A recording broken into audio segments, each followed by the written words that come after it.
Coming to you from Hanoi, Vietnam, right after the wedding of Nigel and V. Thank you for having me as part of your special day. Thank you also to my wonderful cousin for organizing the epic trip that came a little bit afterwards, cause it was truly freaking epic, and volunteering to be in the video. I'll let you decide which one's my cousin and which one's my niece. We're ending in Hanoi and we have 2 hours pretty much to just wander around and try not to die, which is a little harder than it seems cause Vietnam's traffic is a vibe. If you want to cross the road in Vietnam, you have to go fearlessly, boldly. You cannot falter, otherwise you will get run over by the hundreds of millions of motorbikes that you see along the way. It's crazy. I don't know if anybody actually follows the rules here. Not the pedestrians, definitely not the motorbikes. Maybe it's something that you kind of adapt to. I mean, yeah, like if you have an entire country basically saying, hey, you know what, screw the traffic rules, like I don't care. Then that's how you get stuff like this. It's not as bad as you walk in the alleys right here, but like, if you try to walk anywhere busy, like you'll probably get run over before you can even say, I'm sorry, excuse me. So I kind of asked my tour guide T about this along the way. Why are there so many motorbikes in Vietnam?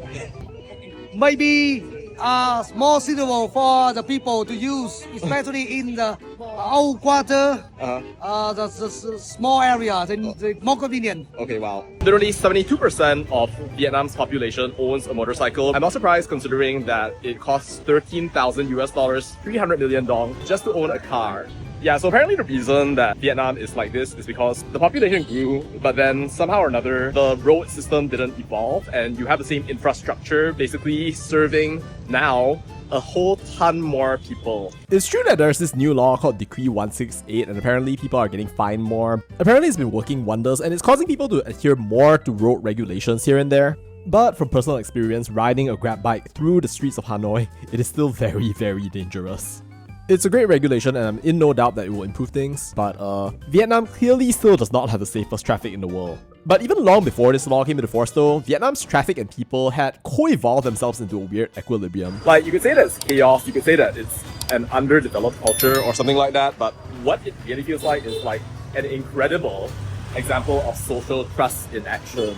Because I could get hit by a million different cars along the way, but somehow I did not.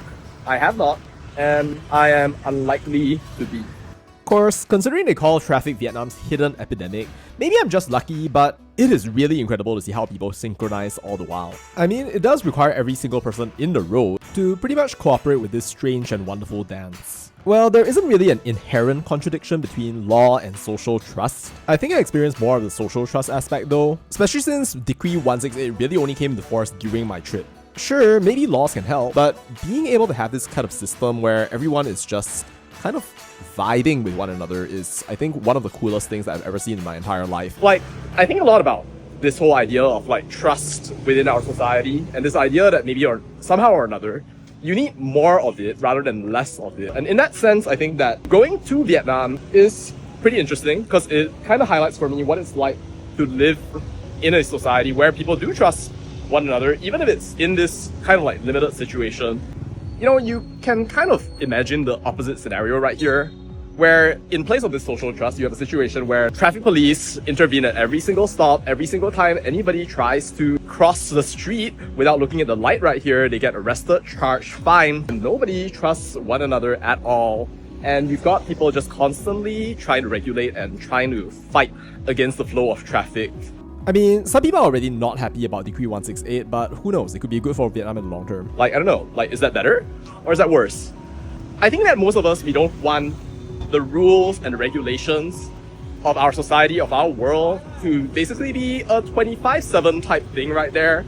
But we also don't want the world to be in complete and utter chaos. Like, I need to not have this feeling that I'm going to die on a day-to-day basis. Like, imagine if the situation in Vietnam were actually different. Like, if I walk on the street, you had not just people going around in crazy traffic, but also you had people literally dying on the street. Like, this would not be hailed as a model system.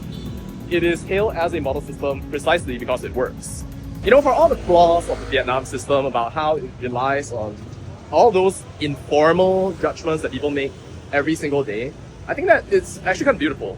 I mean, like, if you actually were to have a situation where people could actually trust one another the same way that pretty much all these people do, like pretty much all the time right here, I think that you'd have a lot better of a society. Something that's self-regulating, something that's organic and not really just twisting around and trying to constantly walk on eggshells in front of itself. Like, you don't want to live in a world where you're constantly bound by rules, but of course, you don't want to be in a complete Mad Max clusterfuck where everybody is just constantly on the verge of dying and people actually lose their lives while they're walking along the streets like this. But yeah, like, what you have here in Vietnam is pretty incredible. And I think that it's one of those things that everybody should see at least one time before they die. Ideally not in the Vietnamese traffic. Yep. Alright, that's about it, and see ya. Ready or not? Let's go. Alright, fun. Okay, we did it once, we're gonna do it again. 3, 2, 1, and... Damn, it worked! Whoa! Oh, thank you!